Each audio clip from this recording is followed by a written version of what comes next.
vamos a dar comienzo a este último panel, el cuarto del Congreso, el presente de las instituciones de consumo, que va a estar a cargo del doctor Blas Ignacio Vidal.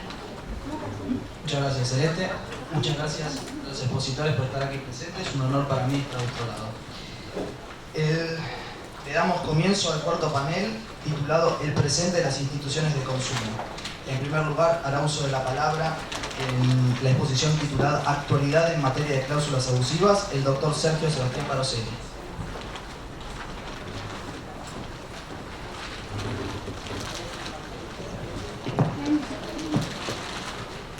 Muy buenas tardes a todas y a todos. Un placer compartir con ustedes este Congreso Argentino. Agradezco mucho a las autoridades del Colegio de Abogados de San Isidro, en la persona del doctor Santarelli, por permitirnos al Instituto Argentino hacer nuestro congreso aquí en esta linda sede.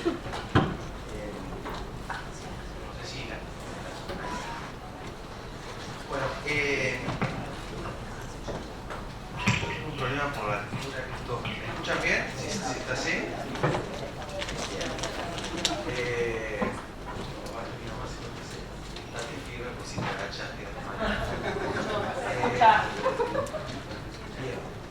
El tema que se me asignó es actualidad en materia de cláusulas abusivas.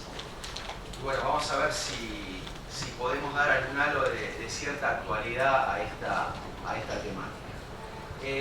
¿Por qué digo esto? Porque la temática de las cláusulas abusivas es una temática muy clásica, no solamente del derecho del consumidor, donde ha tenido arraigo o ha anidado la ley de defensa del consumidor, en el Código Civil Comercial, una relación particular, sino que recordamos con la doctora Garrido antes de comenzar el panel, uno puede rastrear incluso en la problemática del ejercicio abusivo de los derechos, cuestiones ya en autores clásicos, que quizá no las llamaban cláusulas abusivas, pero sí cláusulas vejatorias o cláusulas exorbitantes a esta problemática que, como les decía, tiene mucho arraigo dentro del derecho del consumidor, y no solamente en él, sino también en otras de las fronteras del derecho privado.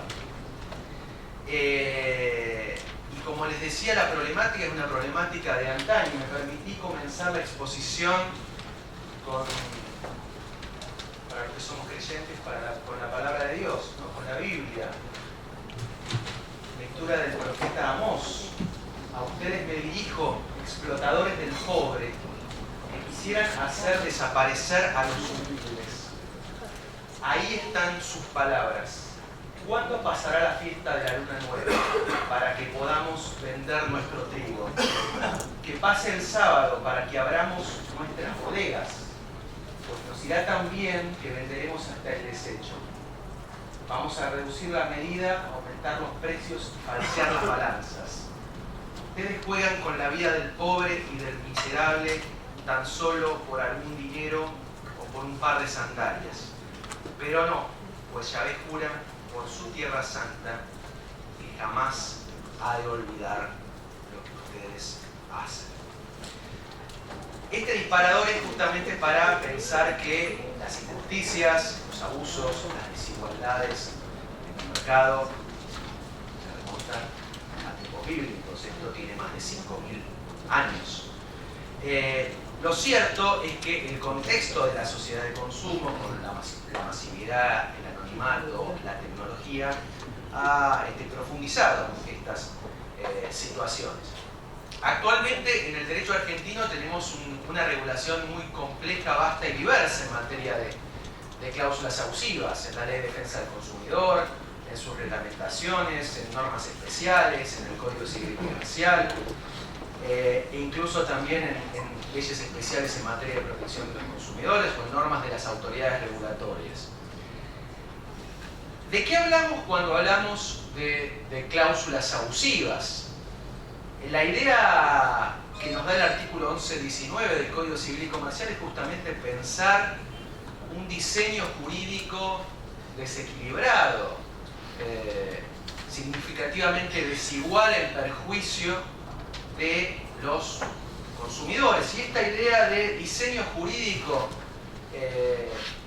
desequilibrado justamente nos permite distinguir de otra problemática que también ha tenido más fuerza en el último tiempo, que es la cuestión de las prácticas abusivas.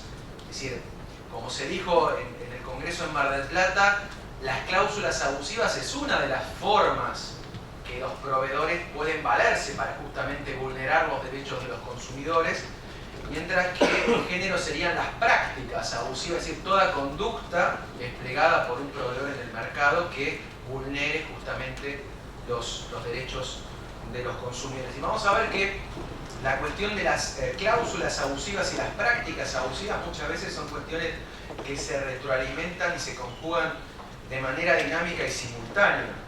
Fundamentalmente, como acá lo ha, bueno, por lo visto, no, el diseño de esas diapositivas no es compatible con, abajo están los autos de la jurisprudencia, pero bueno, queda sino igualmente a disposición de ustedes. Como así lo ha justamente perfilado la jurisprudencia, es decir, no hay que pensar como quizás se pensaba antes a las cláusulas abusivas como un estudio que habría que hacer a priori al analizar un documento, sino que también la forma en que esas cláusulas son aplicadas en las relaciones de consumo o cómo se conjugan con las conductas particularmente del proveedor puede muchas veces en esa perspectiva dinámica analizarse la situación de la abusividad.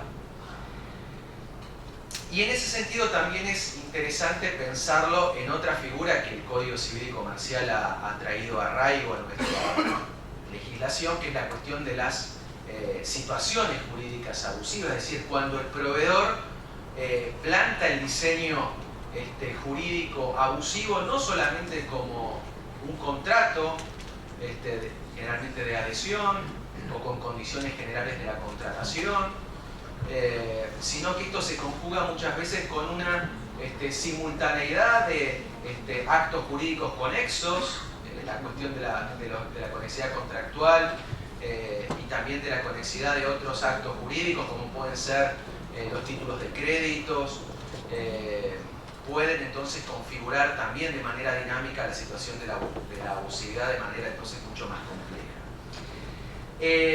Siempre que hablamos de la cuestión de las cláusulas abusivas en la literatura jurídica comparada, se suele hacer su análisis desde dos perspectivas, desde lo que llamamos el control de incorporación y el control de contenido. En eso, en el derecho argentino, en lo que primero refiere la cuestión del control de incorporación, estamos claramente en ventaja frente a otras legislaciones. ¿Por qué? Porque en el marco de las relaciones de consumo es indistinto que el contrato haya sido o no negociado. Es decir, generalmente perfilamos la aplicación de cláusulas abusivas en aquellos contratos donde el predisponente proveedor determinó de manera unilateral las condiciones contractuales, pero incluso cuando el consumidor haya asentido, recuerdo en viejas prácticas como firmar al costado de la cláusula, subrayarla, destacarla, informarla especialmente, van a ser artificios que quizá en otra época tendrían cierta virtualidad, pero que actualmente en el marco de las relaciones de consumo son cuestiones totalmente intrascendentes. Y así lo ha planteado incluso la propia Corte, diciendo justamente que por más que se informe de manera acabada esa situación, si la cláusula es reputada como abusiva, va a tener la consecuencia de la ineficacia. Y luego tenemos, decía, la cuestión que llamamos de el control de contenido, esto es, de la tipología de cláusulas que van a poder ser reputadas como cláusulas abusivas. Ahí la cuestión del diálogo de las fuentes también es esencial, porque vamos a ver, hay tipologías propias de la Ley de Defensa del Consumidor, del Código Civil y Comercial y otras propias de las normas especiales que antes detallábamos. En las que son comunes tanto de la Ley de Defensa del Consumidor como la del Código Civil y Comercial, en primer lugar aparece la situación de la llamada desnaturalización de las obligaciones. La cuestión de la llamada desnaturalización de las obligaciones en la literatura jurídica argentina ha tenido en general dos perspectivas. Una primera perspectiva asocia la cuestión de la desnaturalización a el apartamiento injustificado del derecho supletorio, esto es, de asociar como el orden natural, lo que llamamos las cláusulas naturales en el contrato, es decir, los elementos naturales del mismo, como ese orden que, si se aparta en perjuicio de los consumidores, implicaría un supuesto de desnaturalización. En otra perspectiva, quizá más siguiendo la doctrina alemana, la perspectiva de la desnaturalización se asocia a aquellas cláusulas que implican la asunción de costos, riesgos de manera desproporcionada por parte del consumidor, o el deslinde de los mismos por parte del proveedor de manera significativamente desigual. Luego tenemos como siguiente tipología de las cláusulas abusivas la renuncia de derechos. Esto está asociado fundamentalmente al orden público de protección, esto es el carácter indisponible de las disposiciones establecidas en las normas de orden público, algo que los que somos profesores de civil parte general lo enseñamos, creo que en las primeras clases, ¿no? Esto de qué implica que una norma sea de orden público o que esté en juego el orden público de protección, digo, por los debates que se han suscitado recientemente. Vamos a ver muchos ejemplos ahora de la jurisprudencia vinculado a esto.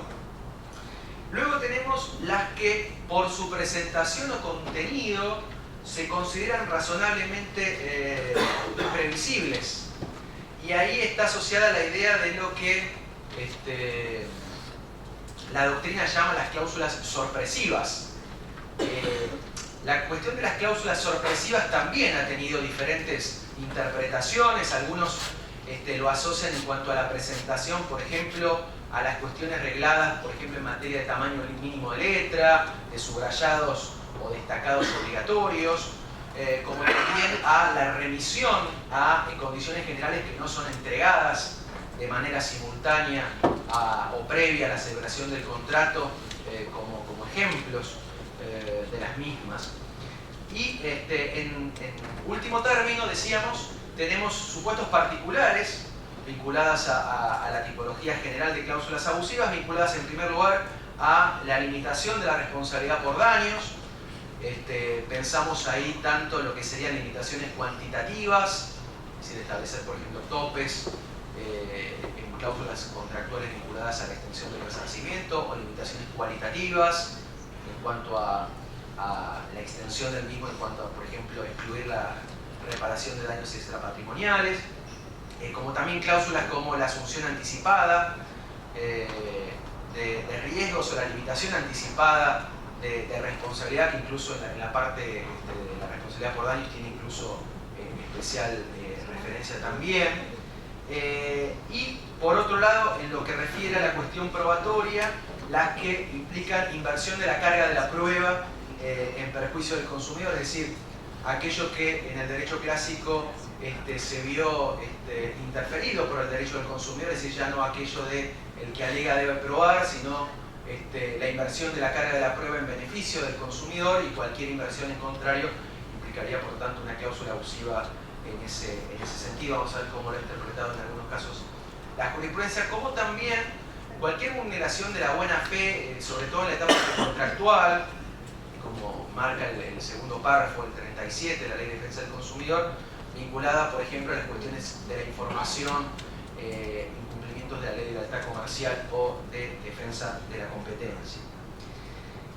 Algunos ejemplos de la aplicación, vamos a ver, traté de que los fallos sean, como era un tema de actualidad, que sean de este año o por lo menos del año anterior, de estos conceptos. Por ejemplo, vinculada a la renuncia de derecho, una práctica muy usual, esto de la bonificación en materia de telefonía móvil, que implican situaciones de cautividad. Es decir, yo tengo una bonificación, pero si mantengo la contratación del servicio, por ejemplo, por un año, y luego si lo quiero dar de baja anticipadamente, sufro la penalidad de tener que pagar aquello que en principio se me consideró como bonificación ahí, particularmente vulnerando no solamente una desnaturalización del derecho de extinción contractual, sino también el artículo 10.4, particularmente establecer trabas para la extinción del contrato. Supuestos de desnaturalización de las obligaciones, en este caso también es interesante porque perfila también cuestiones vinculadas al transporte aéreo. En este caso, la aseguradora del viajero que se negaba a indemnizar porque exigía que la denuncia de la pérdida de la valija sea dentro del propio aeropuerto. Otro vinculado también a la materia aérea, y traje varios de la materia aérea a propósito porque suele ser un área donde en particular algunas, porque a veces, como decía antes con algunos de los colegas, no soy amigo de las miradas apocalípticas ni mesiánicas en general, y a veces se dice, las jueces nunca asustan, los jueces de determinados lugares, con determinadas características.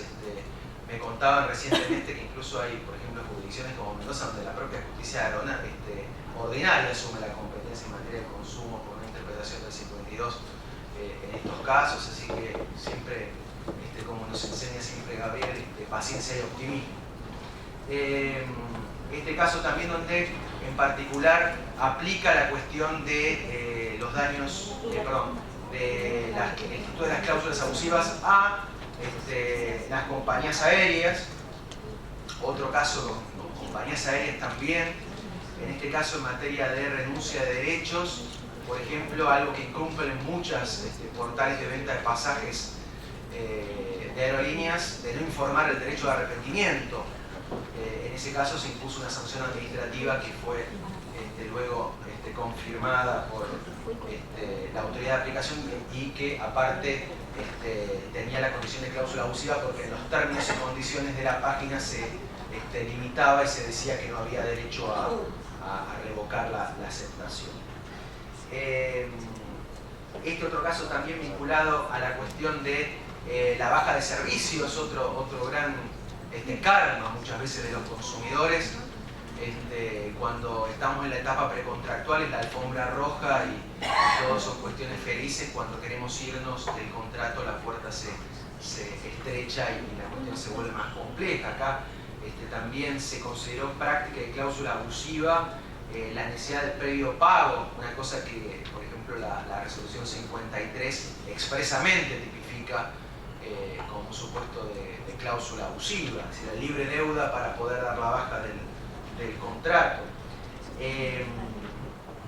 Acá en materia de cláusulas sorpresivas se planteó la cuestión de la transparencia, entendida como el umbral aceptable de información para contratar, constituye un método eficaz para erradicar una modalidad de cláusulas abusivas destinadas sorpresivas, habida cuenta que el consumidor no puede advertir al momento de contratar las consecuencias perjudiciales que para su derecho se derivan de determinadas cláusulas. En este caso no se habían entregado manuales de procedimiento interno bancarios que justificaban prácticas a las que se remitía en el contrato madre. ¿Qué novedades trae el proyecto de nueva ley de defensa del consumidor en cuanto al control del contenido en su artículo 47? Las que ya estaban mencionadas se mantienen y se agregan otras que algunos podrán decir ya tenían en algunos casos particulares arraigo, incluso en la resolución 53, pero que es interesante que se incorporen de manera expresa en el artículo de la ley, o que incluso desde la doctrina perfilábamos o promovíamos su incorporación. Vamos a detenernos en estas últimas, que son las que están destacadas en negrita. Aquellas que vinculen cualquier aspecto del contrato a la voluntad del proveedor, esto es de lo que a veces me gusta decir, el contrato pensado como trampa, es decir, el proveedor busca atrapar al consumidor para luego someterlo a su merced, de hacer lo que quiere, cuando quiere, como quiere, y de cambiarlo a su mero arbitrio. el inciso séptimo, someter al consumidor a un tribunal distinto al que corresponde a su domicilio real o legal. Vamos a mencionar algo de eso seguidamente. Y por último, creo que una de las grandes innovaciones es justamente perfilar como cláusulas abusivas las que vulneren las cuestiones vinculadas al género.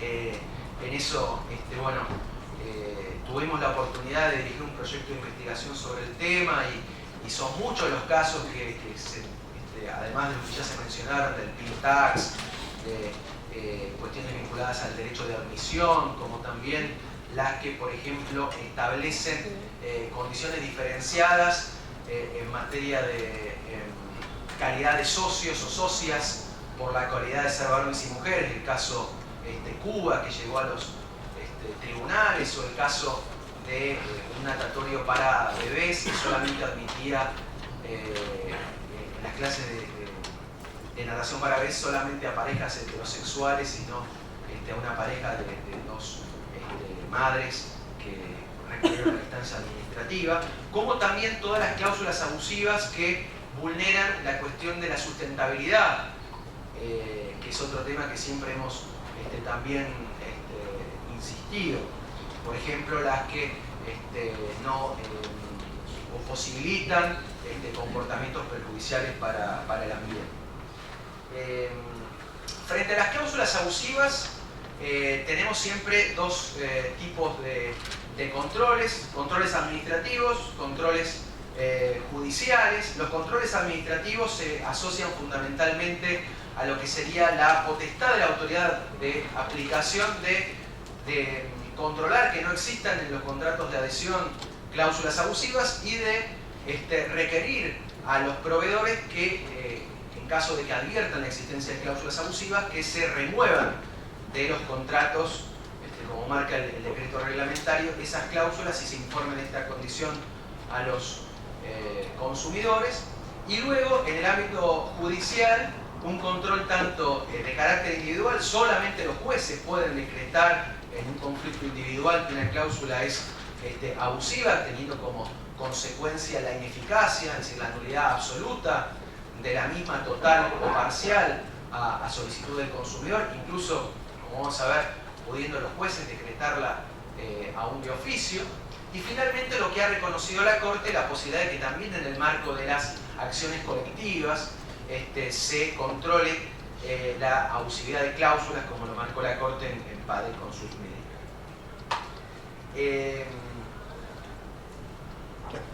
Decíamos antes que en materia de prórroga de jurisdicción ya teníamos algunos ejemplos en la legislación actualmente vigente, en el 36, en el 1109 en materia de contratos a distancia, en el 2654 en materia de derecho internacional privado, y en la resolución 53 para todos los casos.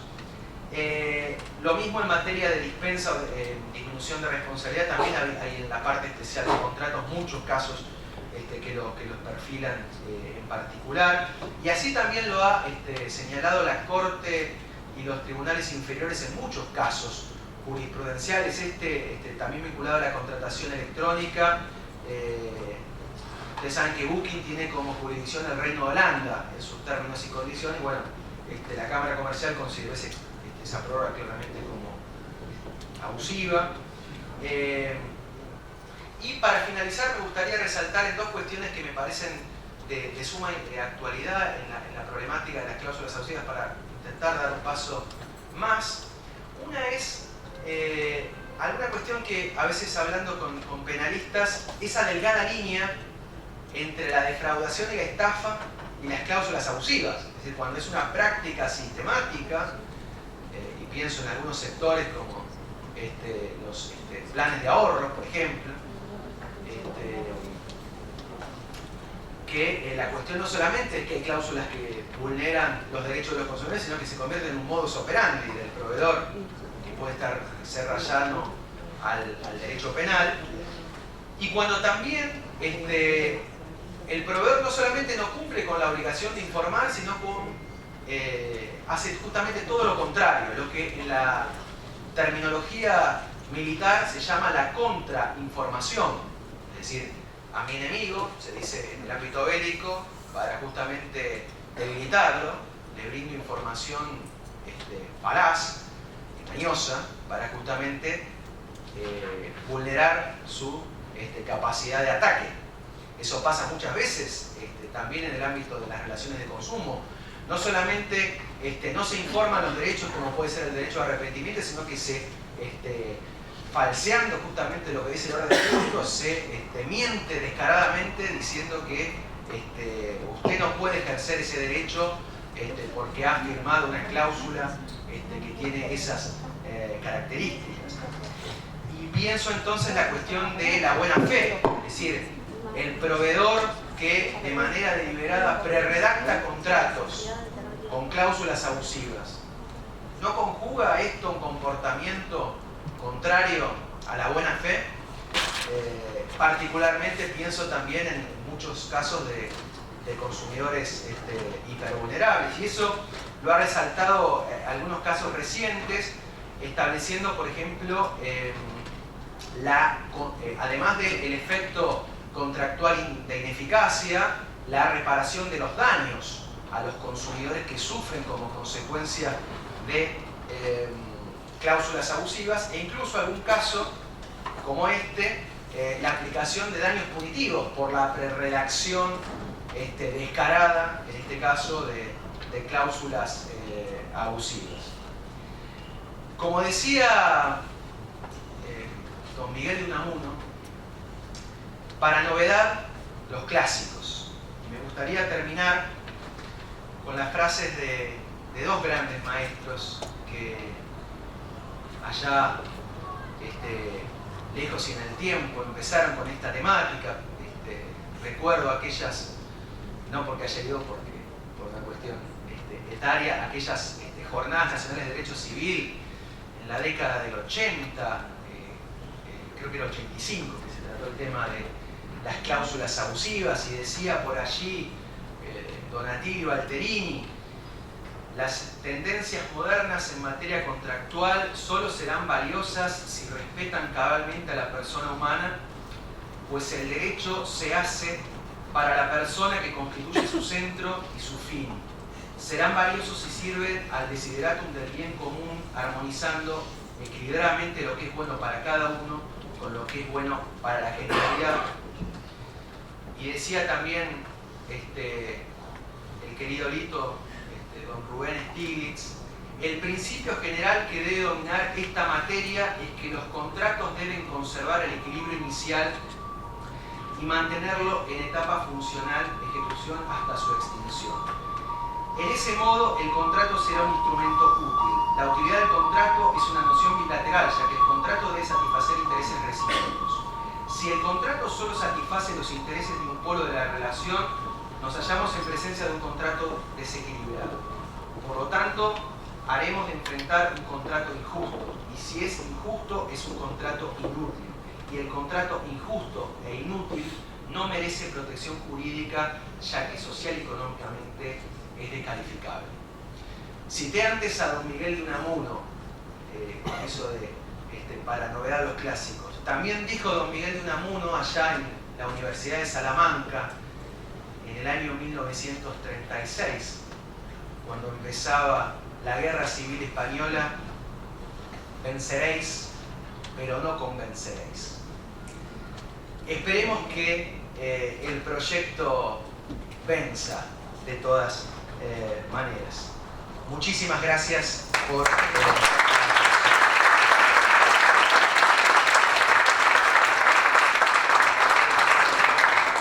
Gracias, doctor Rosselli. En esta segunda oportunidad hablará el doctor Federico Ossola sobre el daño punitivo, análisis de la jurisprudencia, aplicación y cuantificación. Bueno, muy buenas tardes a todos. En primer lugar, agradecer la invitación al Colegio de Abogados de San Isidro, en la persona del doctor Santarelli, al Instituto, en la persona del presidente, el doctor Hernández, Sandra Gustagli y Sebastián Baroselli. Compartir este panel con amigos que verdaderamente eso tiene el alma, y creo que lo más lindo de todo es agradecerle a Gabriel, que hace muchos años tuvo esta idea de hacernos encontrar a todos. Vieron que el viento amontona a la gente, ¿no? Bueno, acá es y nos amontonó a todos. Creo que ha sido algo, y sigue siendo algo muy rico para todos nosotros. Cuando me toca valer con la más fea, que son los daños punitivos, el rigor de verdad, empecemos por lo básico. El derecho del consumo no empieza ni se agota en los daños punitivos. Empecemos por lo básico. Y es el tema más discutido de todos, y es el tema que más polémica generó, y es el tema que siempre va a generar polémica. ¿Por qué? Porque hay muchas cuestiones de posicionamiento. No hay cosas, hay muchos casos, vamos a ver ahora, no hay posiciones que estén bien o estén mal, son simplemente cosmovisiones diferentes. Entonces, esto enfrenta más que problemas jurídicos muchas veces, posicionamientos frente a la figura.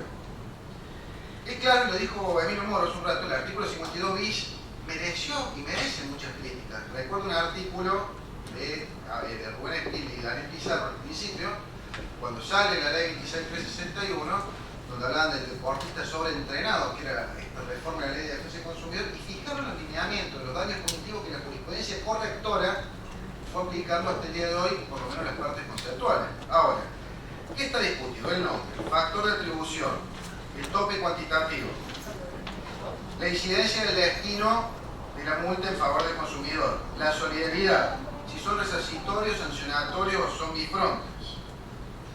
¿Cuáles son los puntos de partida? Primero, creo que no se discute que tienen que estar los daños punitivos, por eso creo que estamos todos de acuerdo.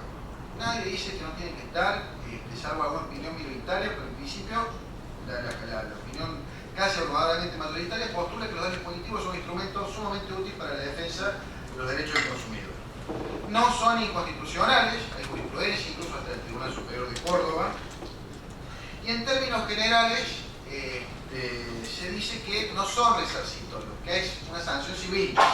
Hay discusiones un poco más sobre eso, pero en principio no integrarían la cuenta de reparación de los daños y perjuicios, sino que responderían a una suerte de sanción preventiva, con esta doble naturaleza.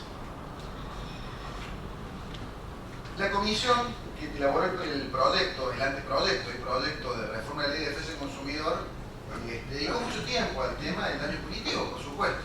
Hubo visiones diferentes, posiciones encontradas, y finalmente se llegó a un texto que fue consensuado, sin perjuicio, no se dejó claro incluso en los fundamentos de las opiniones personales. Hay un dato de la realidad que creo que no podemos desconocer, y eso es tal vez la mayor preocupación. Si bien de a poco se está aplicando cada vez más, todos tenemos en claro, y creo que los operadores jurídicos y los jueces, que los daños punitivos están incorporados, pero hay reticencia a aplicarlos. Y esto se agrava incluso con la cuestión de la inflación, que todo lo corre. Voy a decir, aplicar una sanción de 100.000 pesos por daños punitivos no es una sanción tan grande, esa que la cantidad de cero es mucha. Entonces estamos viendo sanciones por daños punitivos que en definitiva no cumplen la finalidad que tienen que cumplir, que es sancionar y prevenir incumplimientos futuros. Y una de las cosas que se dijo, y creo que es verdad, es el tema de que por ahí los jueces, yo soy juez, los jueces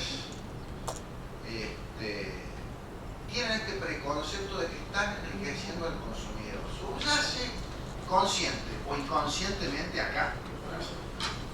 Esto de que no le voy a dar dinero a este que vino a demandar con este abogado, cuando en definitiva es un preconcepto terrible, tiene que ser desterrado, la idea tiene que ser cambiada, pero que está.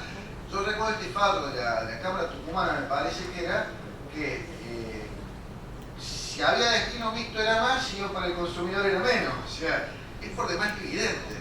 Y no hay enriquecimiento sin causa. ¿El consumidor se enriquece? Sí. Como en el daño moral, cualquier persona que es indemnizada por daño moral se enriquece porque patrimonialmente su patrimonio experimenta un aumento, pero es con causa, es un enriquecimiento causado, con causa lícita. Entonces hay que desterrar el preconcepto de decir enriquecimiento sin causa. Con todas estas preocupaciones se comenzó a trabajar en un texto que por supuesto generó polémica y lo va a seguir generando, pero que ha tenido ya una modificación importante, porque desde el anteproyecto al proyecto ha habido modificaciones y se siguen produciendo ahora en el tránsito legislativo muchos aportes. Vamos a ver más importante de todas, la Jornada Nacional de Derecho Civil, que ha sido a fines de septiembre en la ciudad de Santa Fe. ¿Qué es lo que se ha hecho en el anteproyecto? En el anteproyecto son dos artículos que lo tratan, el 118 y el 27.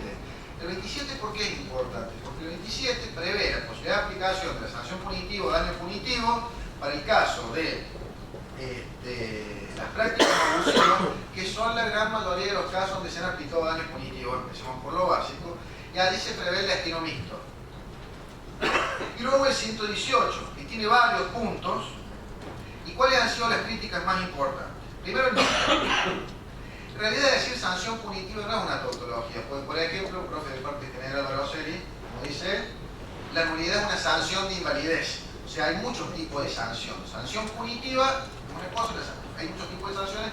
El nombre del técnico no está mal, pero bueno, ha sido criticado. Después, esto de que el juez tiene atribuciones por aquella reminiscencia del 522 del Código de Vélez, ¿vieron? El juez podrá. Esto de que me levanté bien, pasé una buena noche y comí bien, hoy te van a mandar para daño moral contractual y el juez podrá.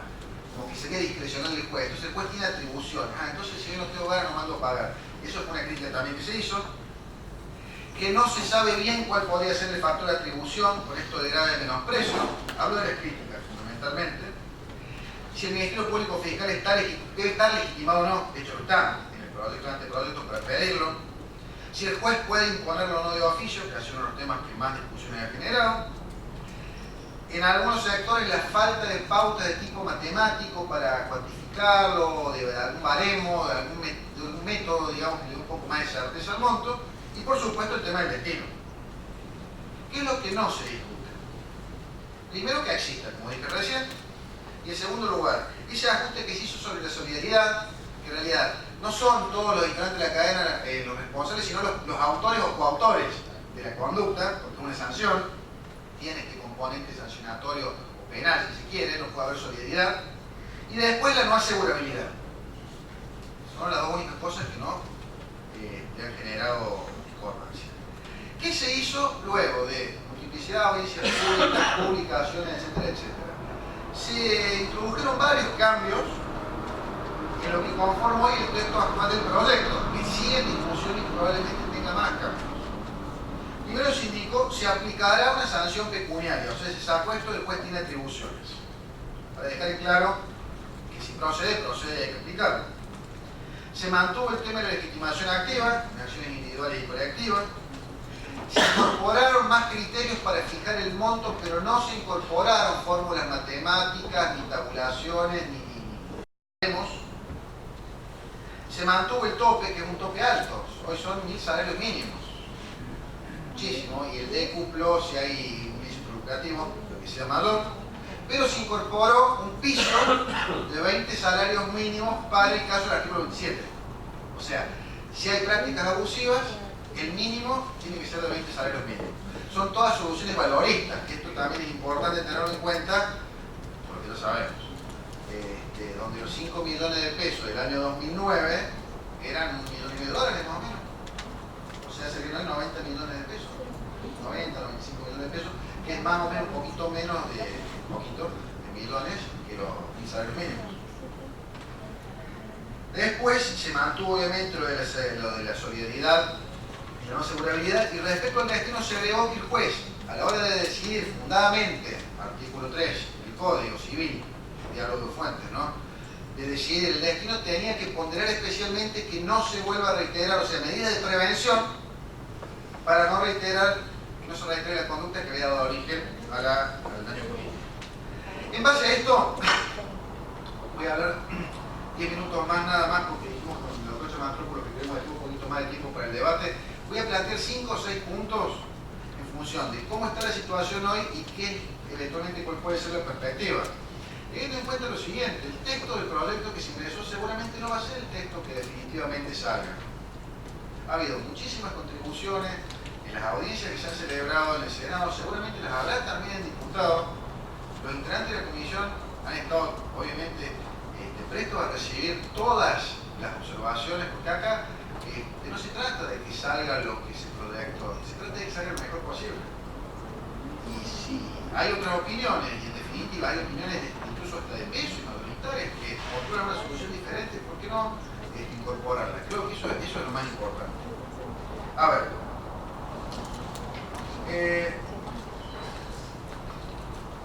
Hay que distinguir una cuestión. El proyecto en esto obviamente me comprende las generales de la ley, pero hay que distinguir aquello de lo que se dice regresivo y no regresivo. cuando se soluciona normativamente una distorsión existente en una norma, esa norma no es regresiva. Lo regresivo es reconocer un derecho bien reconocido y luego dejarlo de reconocer. Por ejemplo, el caso de la solidaridad. El caso de la solidaridad, es más, la jurisprudencia lo moldeó. Hoy no existe ningún fallo que condene con un daño punitivo solidariamente a todos los integrantes de la cadena que hayan sido demandados, sino solamente el autor de la conducta que se sanciona. O sea, la propia jurisprudencia lo ha ido moldeando y esto ha sido lo que se ha resaltado. Entonces, en definitiva, este tipo de soluciones no importa la regresividad, lo propio con el factor de atribución. El factor de atribución, salvo una opinión minoritaria, es subjetivo y subjetivo agravado, dolo o culpa grave en términos generales. La jurisprudencia así lo ha entendido y ha moldeado el artículo 52 bis, y esto en cierta manera, si bien la locución utilizada puede dar lugar a algunos contrapuntos, es lo que se ha resaltado. Hay dos hitos importantes. Entonces, primero, la Jornada Nacional de Derecho Civil, donde se presentaron 52 ponencias sobre el tema, fue la comisión de las jornadas que más ponencias tuvo. Y en segundo lugar, las 3 reuniones que ya ha habido en comisión en el Senado, donde se encuentra ahora en pleno trámite parlamentario. Con relación al nombre, la opinión mayoritaria postula la de mantener daños punitivos, porque pese a todas las críticas que se le puede hacer, en definitiva ya tiene carta de ciudadanía, ¿no? Hablamos de daños punitivos, se dice, ya se sabe de qué estamos hablando. Esa es una cuestión. Esto de sanción pecuniaria disuasiva que se proponía en el anteproyecto del Código Civil y Comercial tal vez sea la locución técnicamente más ajustada. Y sanción punitiva, bueno, tiene esta crítica que dijimos recién, pero creo que no es tal. Hay muchos tipos de sanciones. Con la naturaleza jurídica, la Jornada Nacional de Derecho Civil, por unanimidad, salvo una opinión, postularon que claramente cabe distinguirla del resarcimiento. Entonces, el daño punitivo es una sanción, no integra la cuenta de la reparación de daños y perjuicios. En otros sistemas sí es así, porque son sistemas diferentes al nuestro. Son sistemas que tienen de manera diferente la reparación de los daños patrimoniales, de los daños morales, etcétera, etcétera. Por ejemplo, en Estados Unidos, en algunos estados, integran a veces la cuenta del resarcimiento. En nuestro sistema pareciera ser que no. Hay la opinión mayoritaria, no está en el texto, de que la causación de un daño efectivo al consumidor es conditio sine qua non para que la sanción por daño punitivo sea aplicada, que no funcione independientemente. Asimismo, y está claro eso en el proyecto, no es necesario que el ilícito sea lucrativo. Si bien puede serlo, puede no serlo también, acá lo que interesa es la naturaleza propia de la conducta. Con relación al factor de atribución, salvo aquel criterio de la tolerancia cero, que creo que hoy en franca minoría, en definitiva, todos, o prácticamente todos, han dicho que tiene que ser dolo o culpa grave, por la naturaleza de la figura, no por la excepcionalidad, sino por lo que la finalidad misma que tiene la figura. Y en definitiva, esta locución que está en el proyecto, grave menosprecio sobre el derecho del consumidor, en las jornadas nacionales se entendió por mayoría que comprendía el dolo y la culpa grave, y otra opinión dijo sería mejor que dijera dolo o culpa grave. Son ajustes que eventualmente se pueden hacer. Con el tema de la imposición de oficio, bueno, ahí totalmente dividida las opiniones. La gran mayoría opina que no. Hay mucha desconfianza en los jueces, hay que decirlo, eso ha sido uno de los grandes argumentos. El tema de la sorpresa para el proveedor frente a una imposición de una sanción que no sabe cuál va a ser el monto, más allá de que la norma dice que tiene que notificarse en el decreto inicial que el juez puede eventualmente imponer la sanción. Había una crítica del doctor Pizarro en la comisión del Senado bastante fundada, en orden también a la previsibilidad empresaria, los balances de cuestiones económicas sumamente importantes. Pero esencialmente el tema de la necesidad de que sea petición de parte, que es la gran mayoría de los que opinan que debería modificarse esta norma que está ahora discutiéndose, que debería ser petición de parte. Otra posición, la tercera vía, dice que en el caso de las acciones colectivas podría imponerla de oficio. Son las 3 posiciones que se están discutiendo. Bueno, y con el destino, hay que entender algo clave. El artículo 118, y esto creo que se malinterpreta. En un momento alguno dice que el 100% de la multa no puede ir al consumidor. Puede ser que el juez decida por resolución fundada otorgarle 100% al consumidor. Eso claro, la ley no dice, perdón, el texto, no dice que no va para el consumidor, dice que puede decidir por resolución fundada. Por ejemplo, quien demanda pedir y fundar por qué quiere el producir de la sanción totalmente para él. Por supuesto que ha habido muchas críticas en esto, también vinculado medio también a la disposición de oficio. Un poder excesivo para los jueces, en un país que no está preparado para esto, en donde en definitiva todavía recién el daño punitivo está creciendo. Yo recuerdo que en un congreso en el club fue en Catamarca, 2011. En Catamarca estaba con Gabriel y estábamos a la 26361. En un momento él me dice, bueno, el tema había planteo de inconstitucionalidad, había todo un lío, y me dice Gabriel algo que me quedó marcado a mí. El derecho del consumo es un constante avanzar paso a paso, y una constante maduración. Fíjense que los daños punitivos recién estos últimos 3 o 4 años están siendo, ya por lo menos, no siendo rechazados. Vengo desde Córdoba. Córdoba tiene una suerte de una urticaria, una alergia jurisprudencial a todo lo que es el derecho del consumo. En Córdoba se paga, no hay derecho de gratuidad de impuestos. Se van a entidad de Córdoba, hay que pagar la tasa. Por ejemplo, Tribunal Superior. Hay una alergia, y con los daños punitivos también. Una pobre señora de 87 años que tenía su teléfono negro, que le vendieron de internet, no tenía computadora, tuvo un derrotero de 15 meses para que le dejaran de facturar. Vieron que las facturas esas no se entienden. Bueno, dijo la Cámara, son cosas que pasan. Daños punitivos no, 15 meses la tuvieron. Son cosas que pasan. Entonces, si tomamos ese punto de partida por ahí, este cambio tan copernicano, bueno, puede sonar un poco fuerte. Ahora, lo del destinatario, el 118 no dice que no va al consumidor. El 27 dice que al menos parcialmente tiene que ir al consumidor. Y el 27, insisto, la gran mayoría de supuestos son emanados del artículo 27. No configura un enriquecimiento sin causa para el consumidor, como dijo recién. Por lo cual, en definitiva, es una decisión de política legislativa. La gran mayoría postula que va a dar todo el consumidor. Es así. Un poco menos un destino mixto. El tema del destino mixto, si tiene que estar marcado el juez hacia dónde debe orientarlo, o si el juez puede decidirlo, no arbitrariamente, de manera fundada. Y no le tengamos miedo a los jueces, porque si un juez hace algo mal, para eso están los recursos también. No va a ser un solo juez el que va a decidirlo, obviamente. Pero bueno, es un tema complejo, y creo que es una decisión de política legislativa, y más aún en las acciones colectivas, particularmente cuando son promovidas a través de organismos del Estado, también es el Defensor del Pueblo, el Ministerio Público Fiscal. Tal vez se debería decidir, al menos orientar al juez, marcarle por lo menos algunas balas, algunos caminos, de hacia dónde orientar la disposición de la sanción. Está todo abierto, evidentemente. Eso es bueno. Hay muchas discusiones. Creo que lo principal de todo es que la figura llegó para quedarse. O sea, y eso es algo que al principio costó mucho. Ya llegó, ya se quedó, le hemos aceptado. Entiendo que el proyecto importa un avance. Y por supuesto, hay que hacer ajustes. Tenemos que buscar que salga la mejor norma. No para tener la norma más linda, sino para tener la norma más eficaz, porque eso se trata.